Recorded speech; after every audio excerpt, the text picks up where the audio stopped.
The West Virginia women's basketball team is restocked and reloaded, and I think they're going to have a really good shot at a Big 12 championship. But let's ask Coach Kellogg just what he thinks.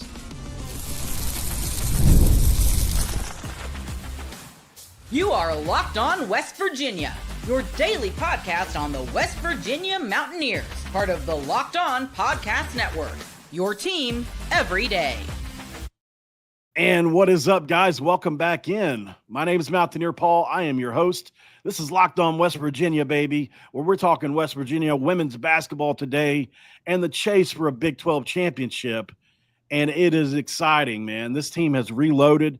I've added a bunch of really good players. They've got some size inside and more. And we've got just the guy to talk about it, a guy who's had really good back-to-back seasons with West Virginia, has led one of the best players in not only West Virginia history, but Big 12 conference history into a really good start to an NBA career, and has really elevated this program from Mike Carey, I believe. Let's bring on Coach Mark Kellogg. Hey, Paul, how we doing, man? Good, man. Thanks for coming on, dude. It's truly a blessing to be able to talk to you.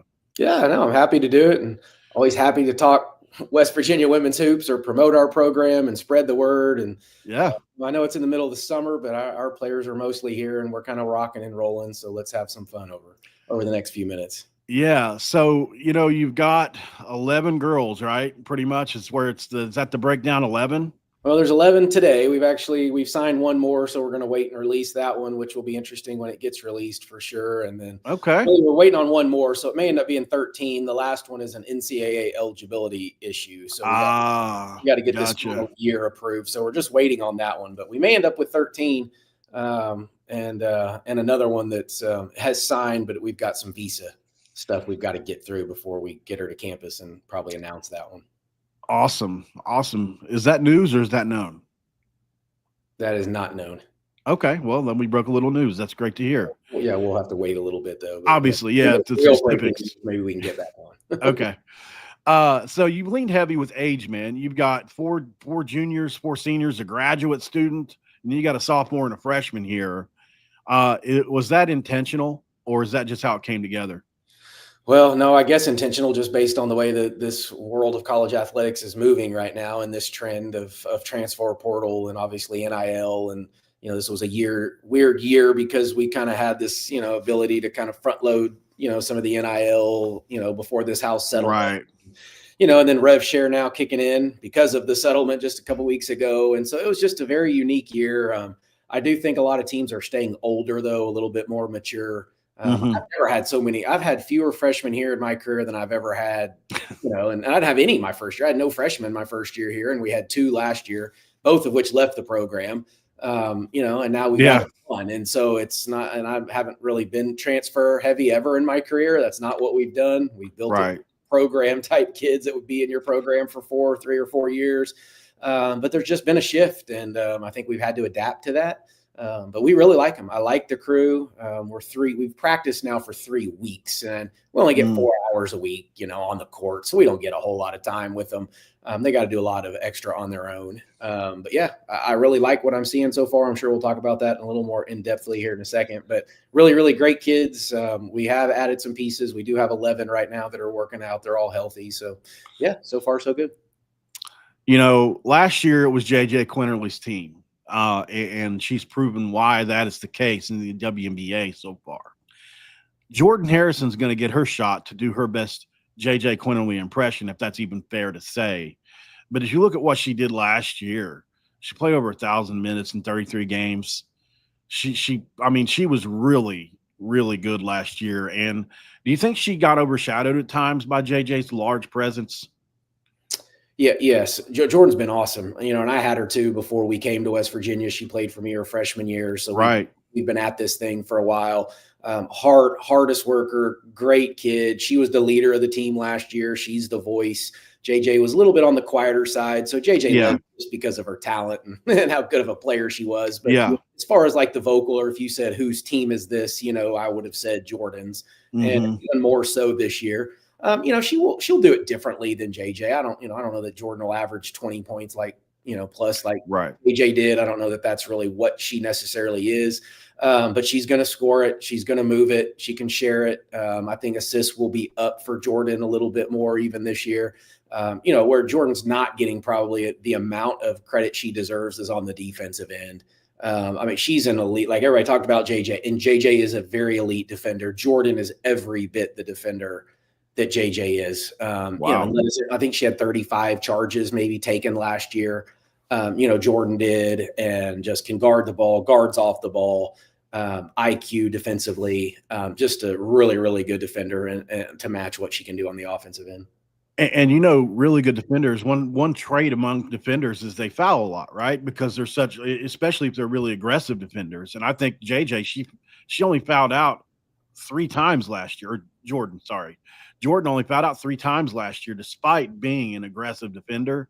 So to me, that shows that she's able to do it with some precision, because I don't think it's as easy as people realize it is. Some of the better defenders, you look at Ron Artest, you look at other guys in the history of the game, or girls, a lot of foul outs, a lot of fouls. And I think Jordan was able to get by pretty unscathed, considering how good of a defender she can be at times. So yeah, and there was a couple of those games that that was too many fouls, and and we needed that kid in the game, and she put us in a little bit of a bind. But right. Part of it's the way we play. I mean, yes, and we're actually not overly foul prone. We don't foul as much as you might think based on how we play and the extended pressure.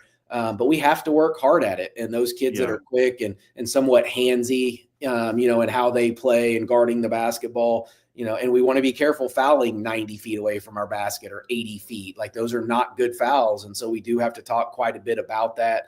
But all in all, foul trouble, it didn't rear its ugly head too much at us. But 2 years ago, JJ would get into some foul trouble. I thought she took a big, step forward last year in that department. Jordan, at times can, but she's also a kid that you can start to trust to play with fouls, just because she's been around and I've been with her now. It's like, hey, 2 fouls in the first half maybe isn't really fouls. 4 fouls, when is that really foul trouble for her? Third quarter, fourth quarter, right. Things we just talked about. That's when they happen. Yeah, that makes total sense. Jordan can play through it. Yeah. Her running mate going to be Sydney Shaw, right? She played 32 games last year. She played over 1,000 minutes. Definitely a sniper. We're right around 34% from 3. Incredible free throw shooter. She is going to be right there with Jordan, I'm assuming, is one of the leaders of this team. Now, I don't know how she goes about her business, but what are you expecting from Sydney? Yeah, no, I thought she took a great step last year for us relative to what she had done the year before at Auburn. And was a little more of a shooter for us, but that probably was because of the JJ Jordan dynamic and, just kind of being that option. But that will change this year. Her role will be expanded. She will score it more for us. I think she'll be more than, you kind of called her a shooter, and that's probably fair from last year. She is probably our best shooter. Her and Jordan kind of so far seem to be leading some of our shooting stuff we're doing, but I think you'll see more. She may handle the ball a little bit more. She had 57 steals as well last year. Yeah, she worked really hard to become a really good defender. We were this time a year ago, we were really on her about defending and buying into kind of what we wanted to do in our system. And so I thought she came a long way defensively. So yeah, I think she's going to be versatile. She's going to play multiple positions. She's going to score it multiple ways. And you'll see, a much improved, which she was really good for us, was a double-figure scorer for us, but you'll see an improved and different version of Sydney Shaw, I think. And 3.5 rebounds per game is not bad. Yeah, it's not bad. And it could even probably grow a little bit. Yeah. Assists can go up. And, she's got room to improve. She knows that. But I just think the mindset, she just looks like a different kid. She looks more comfortable, which she should naturally because she's been here now a year. And so, I think she's very comfortable at the moment. So you looked at what last year was for you, I'm assuming. And so do you feel like you're course correcting by going with more size, or was that always the plan? Why exactly have you injected all the size into the lineup this season? Yeah, and it's twofold. One is it's not size as in height. It's size as in now we can throw the ball inside and get points in the paint, which we just right. Yeah, that's what I mean. Do. Yeah, very much. I mean, Jordan Thomas came in as a freshman last year and kind of did that for us. That was kind of the one, but that wasn't what we asked of Kylie Blackston. That wasn't her skill set. Kaya at the 4 was a little more guard-like. And so, right. now you've got Jordan Thomas back as a sophomore, who's going to be a really, really good player, in her West Virginia career, really good player. So really excited for Jordan. Cece Riviere comes back too, who played off and on a little bit, but got an opportunity.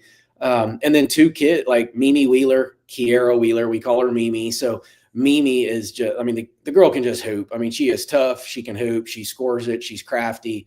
She does step out and shoot the 3. I think she made like 17 threes, I want to say, a year ago. So she has the ability to handle it, play on the perimeter, almost like at an undersized 5.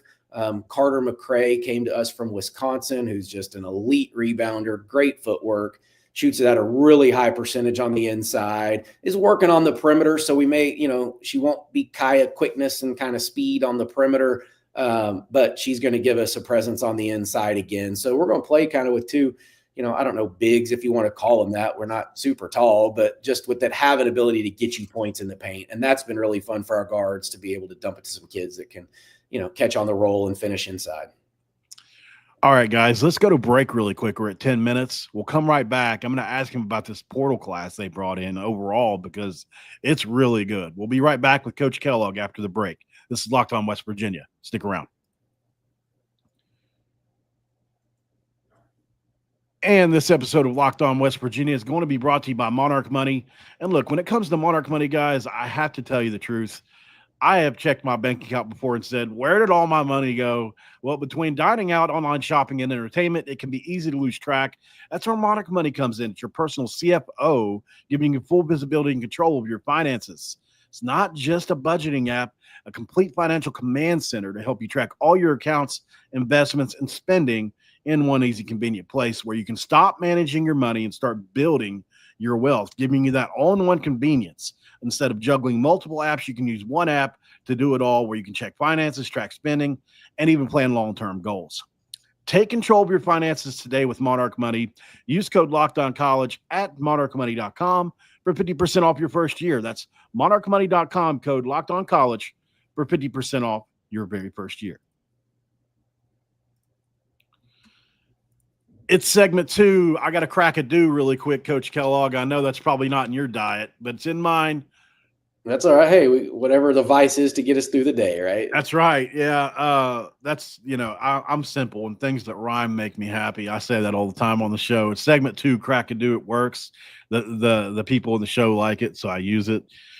It's pretty good. So it's a cool way to jump into the next segment. A lot of times I'll use that to inject some personality into it. So this transfer class, you touched on the players. I'll just kind of go through this a little bit for you.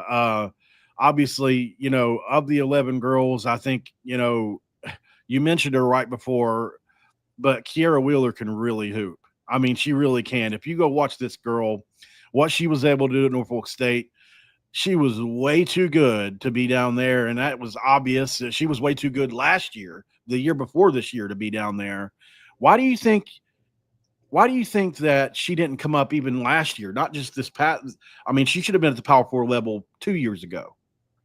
Yeah. I don't know. I don't know that I have a great answer to that one. I'm just thankful she's here now. That we get a year out of her. But yeah, no, she had a really good year. If you look like at the Maryland, and let me say this, Norfolk's won. Like, she's a winner. She knows how to win. They've won a lot of games. I think she won 3 straight NCAA tournaments. I think she had like 20-11 on Maryland in the NCAA tournament.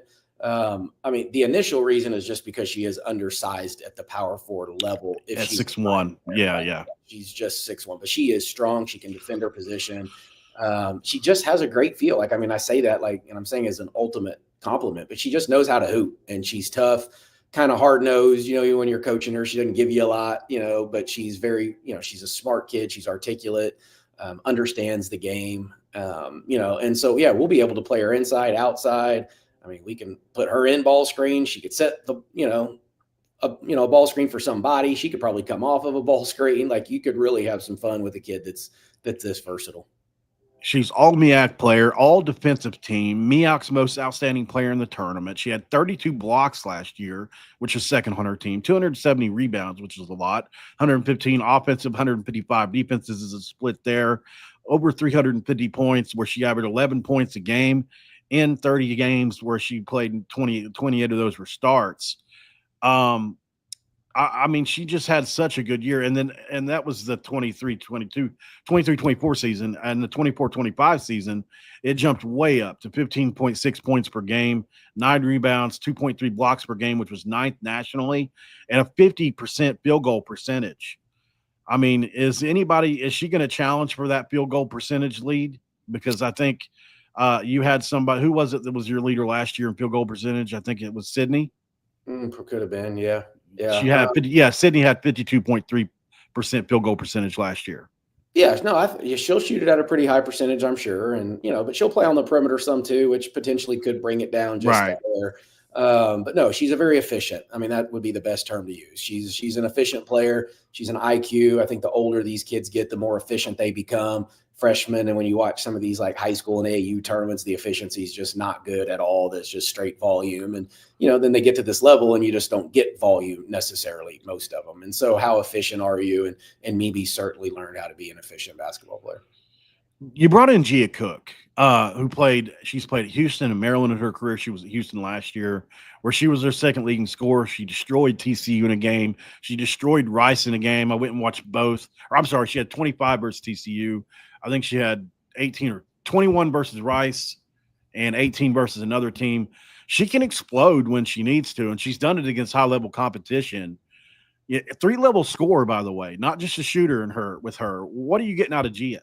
Yeah, no. And we call her Gigi too, or G all the time now. But a kid that, they didn't have a whole lot of success at Houston. They didn't win very many games. They were down to, I think they played one game with 5 players, I want to say, maybe even. That's crazy. They had 6 when we played them, and she played fairly well against us. She's a DMV kid. We've wanted to get into that area a little bit. Big area. Really, really great girls basketball, high school basketball in that area, and the Catholic League and those types of things. So she's tough. She's hard-nosed, competitor, quick, elite quickness. She can get downhill to the rim, where she's really crafty finisher, definitely has the mid-range, can shoot the 3. Most of her life, she probably hadn't had to shoot the 3 because the speed and quickness. She can get to the rim, about whenever she wants. And so it's been trying to get her to change her gears a little bit is the next kind of challenge for her. Is when to use the quickness and when to take a step back and set something up. But she's going to have an impact here for sure. She's a fantastic player. She's been a double-figure scorer, like you said, in the Power 4. So she knows what she's doing here. It will just be kind of, acclimating her to our system and what we do. And then I'll also be excited when we kind of get the whole defensive system in, what it looks like, because I think she's got a chance to kind of defensively take her game to another level. And some of those steal numbers and those types of things could be pretty high for her. For the people at home who don't maybe study film or watch tape, how would you describe your defense? Do you have a name for it that you personally call it, or is there a way you like to describe it that maybe it's a little different?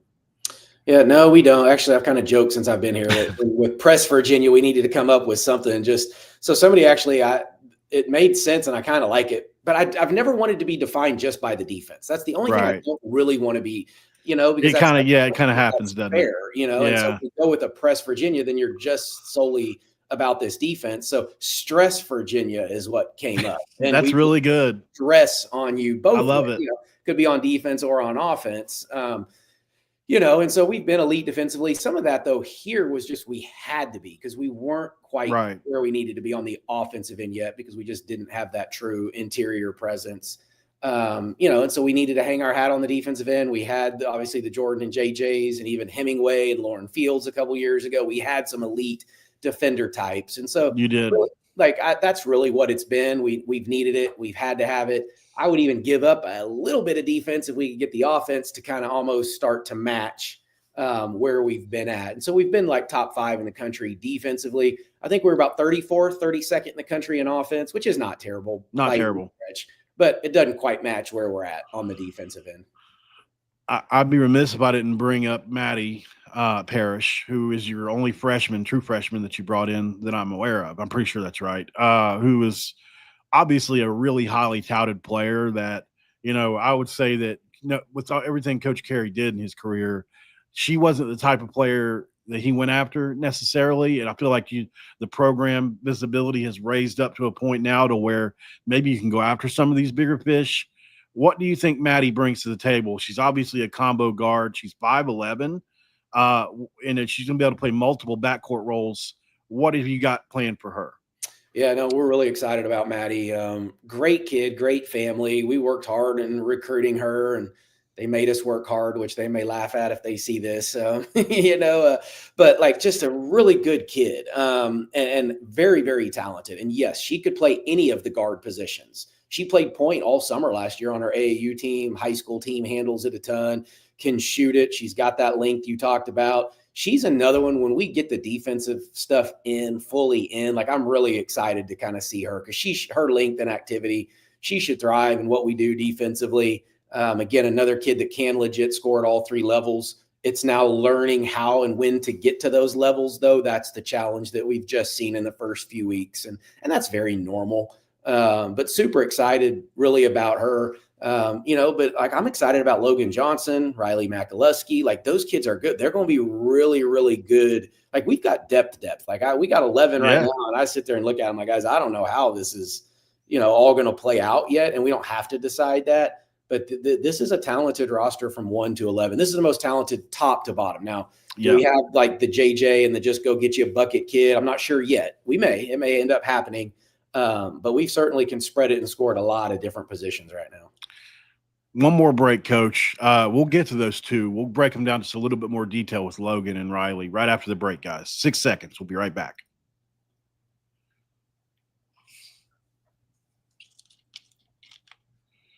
All right, we're back here with Coach Mark Kellogg.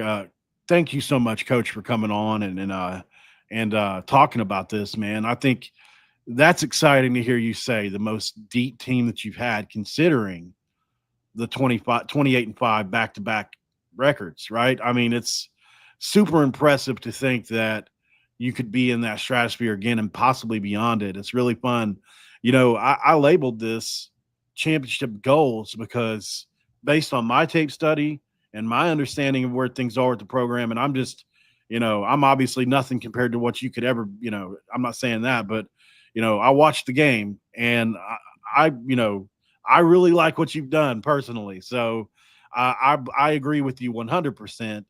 And to even further add to that argument, we're just now getting to Logan and Riley on the list, which may not be fair to them, but there was a lot of other players to talk about. This is kind of how the interview's gone. But man, let's talk about Logan for a second here. She comes out of Texas Tech. Obviously, it was a big get for you guys. What is she bringing to the table for you guys? Yeah. So, transfer from Texas, who we know from our Texas days. And one of my assistants, Coach Carter, coached her at Texas Tech and knew her and played on Cy-Fair, was her AAU team. And so, I'd known Logan for quite some time as well. But this is like toughness, score. She was the third leading scorer at Texas Tech. So she had 17 versus Oklahoma State. Yeah, she's played really well. And if you kind of pulled out her last probably 10, 12 games of the season, she was playing the best she'd ever played collegiately. But she can play the 3, probably even play the 4 for us if we wanted her to, or the 2. But, 2 through 4, she could play any of those. But, I mean, when you see her, she is just a good-looking 5, probably 11, athletic, really, really strong. 4-star player. Yeah, guard in the post. Like she's another one that I'm just dying to see kind of in our system defensively when we get the whole thing in to kind of see, how she operates. But she's shooting it better right now than I think her even stats in the past can show because she's got some confidence in it and putting it on the floor where she's elite and just strong. And so, and just a great kid, like really great kid, great teammate, another just really solid addition to the team. Couple more girls to get here, Coach, really quick, if you got another minute here. Sure. You mentioned Riley. Is it how you say it, McAlusky? Mm-hmm. Yep. Okay. Got it. Just wanted to make sure I was saying that right. She's 6'2", right? And I watched some of that Butler stuff last year. She's pretty skilled. She scored in double figures 13 different times from when I looked through the stat sheet.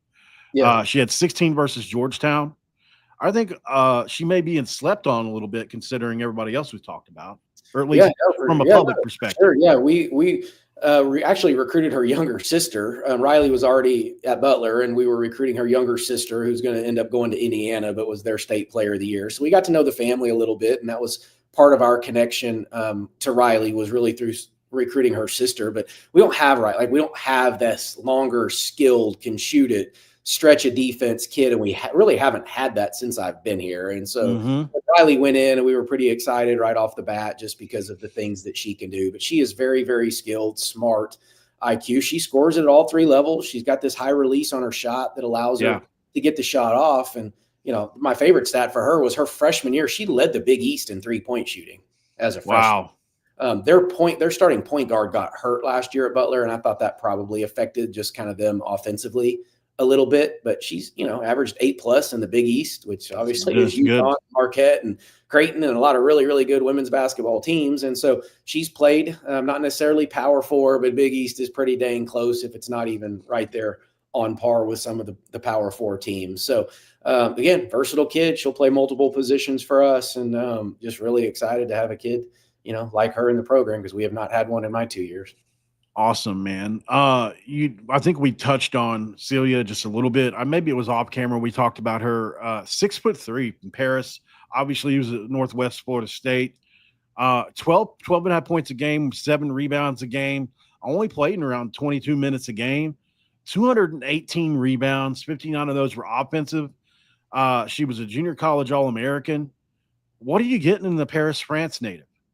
Yeah, and when she got her toes wet here a year, this past year, she just didn't get quite the opportunity that I think she may get this year if she'll keep working. She's, in that rotation for sure. And she's a skilled, like a lot of the international kids, right? They can dribble, pass at the post. She's got good hands.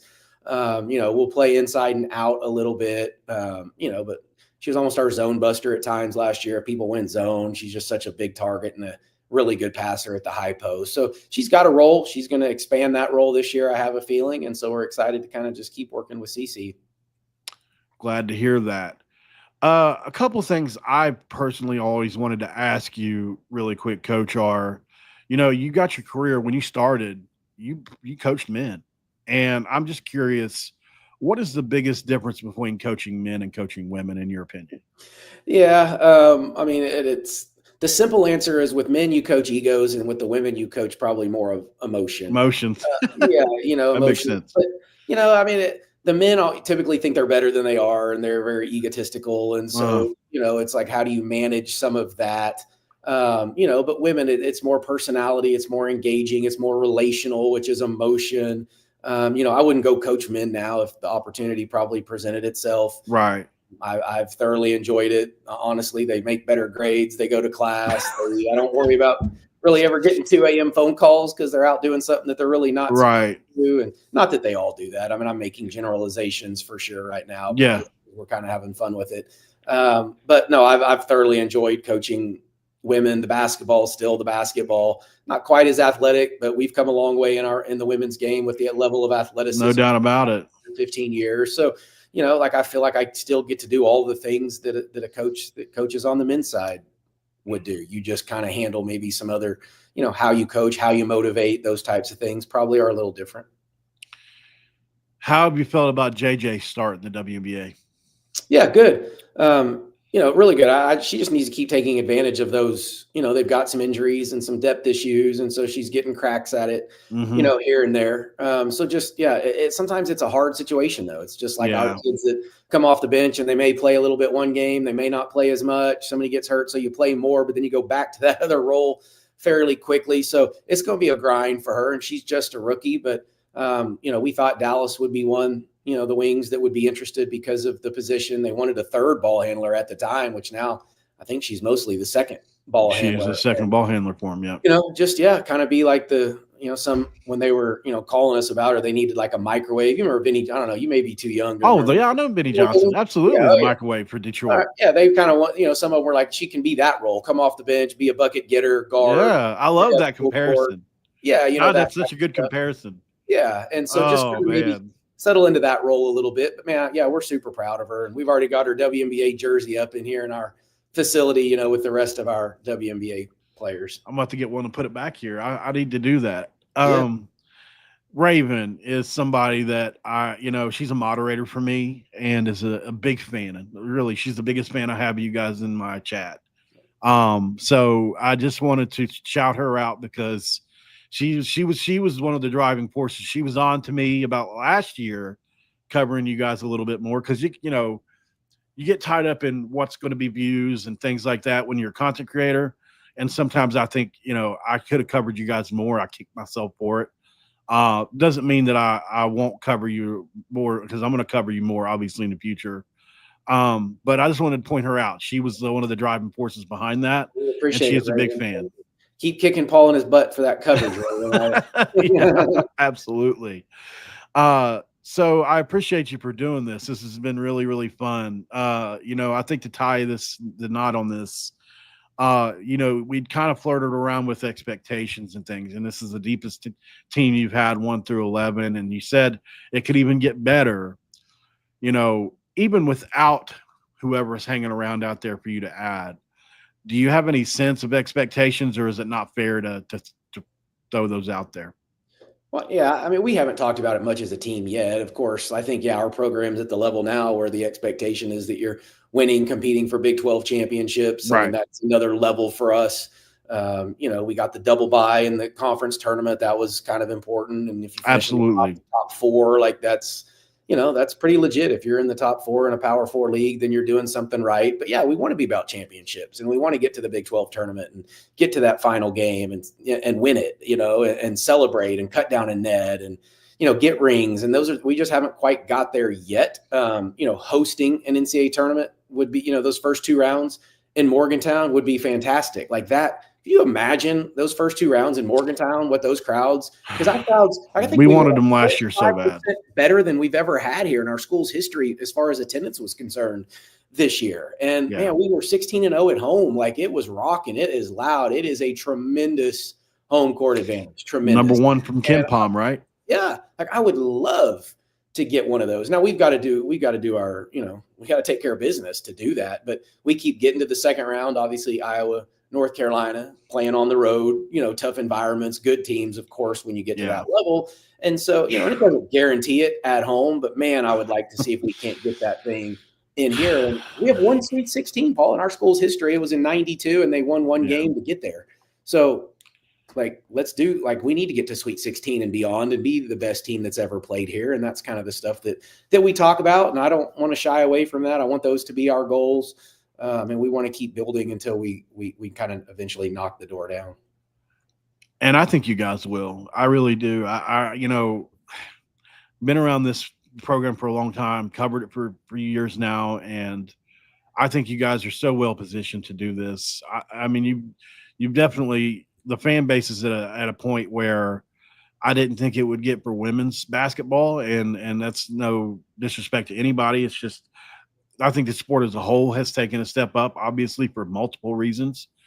That Iowa game, I still can't get over it. Honestly, I know that's multiple years ago now. You guys were the better team that day. I don't know what would have happened 10 out of 10 games in a series, but you guys were the better team that day. And unfortunately, I feel like some other powers that be, just my opinion, got in the way there. What was it like seeing the great Caitlin Clark up close? I mean, that's not something that you take for granted either, though. Yeah, no, it will be one of my great coaching memories was, that was our last game, at Hawkeye Arena.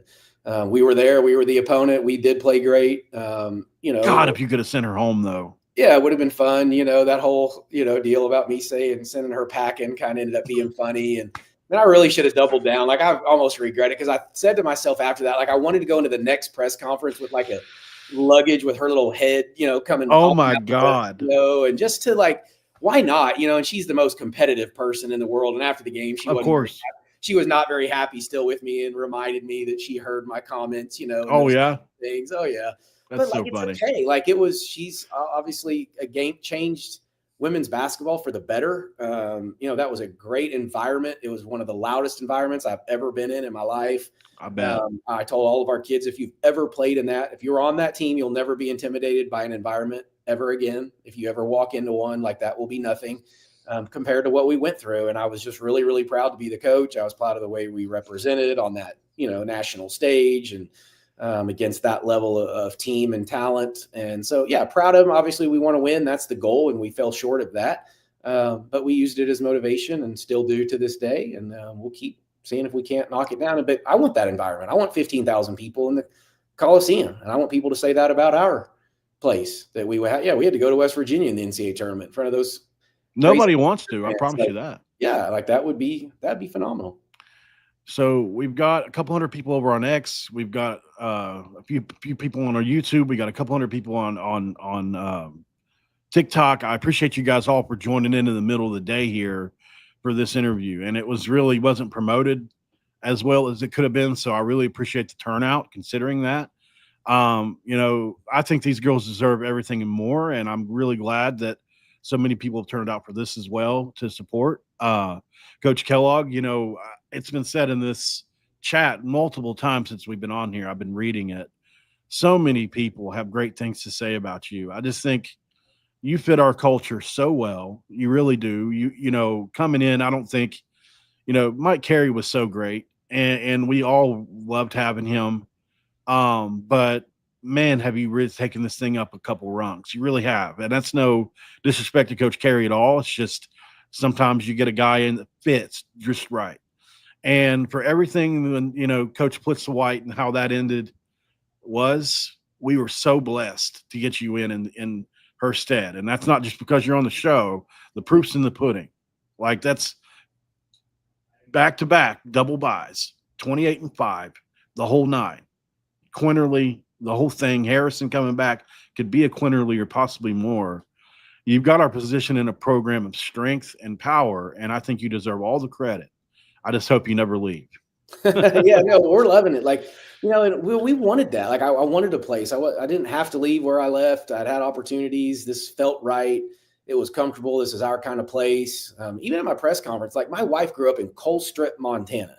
Right. Like so many things that just like paralleled. Like I love the college town and a state that's as passionate as it is about their university. I just thought, man, if we can do it the right way, we need to connect. I think that's part of what women's basketball is there has to be like a personal connection again with our fans, with Mountaineers, with this state. There were certain things that we tried to do to connect to that blue collar, hardworking, the stuff we all talk about, but we got to play that way. We got to act that way. We got to have high character kids. After our games, we started the little like victory lap around and it started that it kind of would just take a couple minutes. And this year it was like, we had to put a timer on it and sneak kids out the back, our players out the side exit because we couldn't even get them around. There was so many people coming down there to, get their autograph. And, I went to Kroger today at lunch to grab a couple things and I'm just minding my own business. And like 2 people are like, hey, coach, great year. Hey, how are we looking for, and that's what it is. And that's what we sell to recruits is you are the pro sports here. Like we don't have anything else in our state. Like it's it,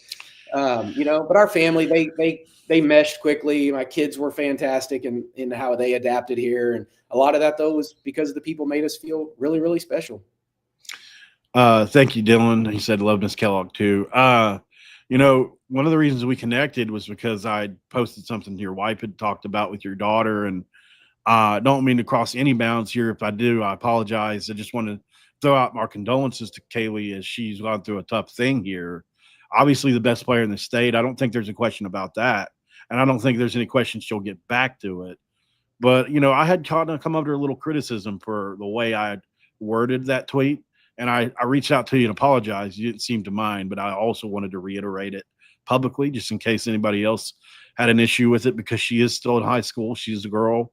And maybe I'd overlooked that when I worded it that way. So I just wanted to publicly say I'm sorry as well, and just in case anybody was offended, even if you're not. Yeah, no, we're all good, and I don't think anybody in our family necessarily took offense to that at all. Right. My wife had put it out there, so I think you had the right to repost and put your little twist on it. And felt terrible for Kaylee. And she has worked as hard this spring / early summer as I'd ever seen her. I thought she was playing at the highest level I'd ever seen her. She was getting scholarship offers pretty much weekly and multiples some weeks. And just she's coming to West Virginia, so it doesn't matter. Yeah, we'll see about that. But yeah, like I was just so proud of her. And, like, it was one move, and it was just a crossover step that got it. And so now she's got to reset some goals, and she's been at it. She was honestly already riding the bike today. She's got her swelling down and riding the bike. And what? She's been working really, really hard to kind of already start that process. And surgery will come up in the next few weeks, and she'll go support her high school team. And so there's actually stuff you can do pre-surgery to help. Yeah, they do that mostly now. You end up actually having to wait about a month with these ACLs, and they want all the swelling out. And oh yeah, that makes all sense. your strength back. They want your quad strength back and everything. So when you have the surgery, like immediately you can go right back into it. So it'll be a long process. It was hard a couple of days. Mama Kellogg was struggling too right along. I guarantee it. Dad was too. I don't want to act like I wasn't. That was a little bit of a gut punch for the whole family. But had to be. There's nothing you can do. I've seen better junior than senior year. Yeah, I've seen players, and I've had my own do it, and it hits a little different when it's your own kid, but you always feel bad. And she'll bounce back. She's gonna be okay. We're gonna fight through it. Like better juniors than senior year, though, yeah. Right? I think she's still gonna have some time, so that's a good thing. Coach, I really appreciate you for coming on. This has been super fun. Is there anything else that we haven't covered that you wanted to bring up, or anything you want to say? No, not really. No, I think we got about everybody. I don't know if we talked about Sydney Woodley. That might be the only other player. Oh yeah. Briefly, but Woodley's back and one of the best defenders in our league. And man, she's been here. I took her for granted on that. Shooting and really excited. I'm just telling you, we got to I think we covered all 11. I just didn't want to leave anybody out when we got through most of them. But I'm just excited about this group. I'm excited to see, kind of where we go. Our schedule's beefed up a little bit. We haven't released the whole thing yet, but we got Ohio State on a neutral floor over Thanksgiving, and Villanova coming here, Georgia Tech coming here. We go to Texas A&M. Temple comes here. We've got a good schedule. I think we've got a good team, and now it will just be to kind of see how it all comes together. Yeah, definitely didn't mean to leave out Sydney at all. Sometimes it's just we get to talking and. Oh, it's all it's all good. Yeah, obviously who we missed, but yeah, man, really excited. I appreciate you having me on.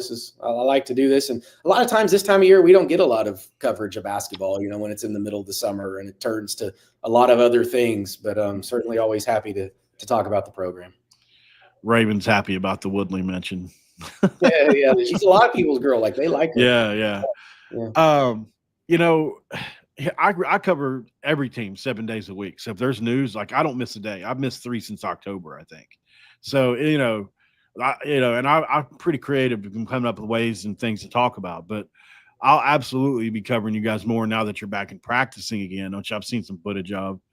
So, last question is, I think you touched on it a little bit, but what's the first 3 weeks of practice been like exactly? Is the energy being good and everything? Yeah, energy's great. Team, I think they're all getting along. We're all trying to figure each other out. That first practice was quiet. I've never been in a gym so quiet in my life. But this is also, Paul, my first year. I have more newcomers than I have returners in my program. Right. Never even been close to that. Never, ever in my career has it been close to that. So this is truly trying to figure each other out and learn about each other. I keep calling. We just got to keep stacking practices. That's all we're trying to do. Stack practices. Get one a little bit better than the other, and just keep kind of growing it a little bit. And so, no, we're better now. Today we finished kind of this week because we got camps coming up later this week. But we just want to stack them, and as long as we keep stacking and getting better, we're going to be in a good place. But we're 3 weeks down of an 8-week summer, so this is already kind of flying by. A lot of people with a lot of good things to say in the chat. I wish I could recognize you all. For those of you listening on podcast, appreciate you guys here as well. Everybody on all the different social media platforms, can't thank you guys enough. This has been really fun for me. So thank you, Coach Kellogg, for coming on. If you could stay for just 30 seconds after the show, just have a couple things to tie up with you, and that's it. Sure. Guys, for everybody else that's here, thanks for making Locked On West Virginia your first listen. If you could do me a favor, though, over at the portal, O'Brien Smith, who we had on a couple weeks ago, has the latest rumors, portal entries, and signings. And you can be the most informed fan on the rapid changes to the college football landscape. You got to find Portal on YouTube or wherever you get your podcasts. Do that yesterday. Brian is an awesome guy. And I'll see you guys probably later today. I've got a couple videos scheduled for the rest of the day. I'll see you in a couple hours. For Coach Kellogg, for me, I'm out of here. And let's go Mountaineers.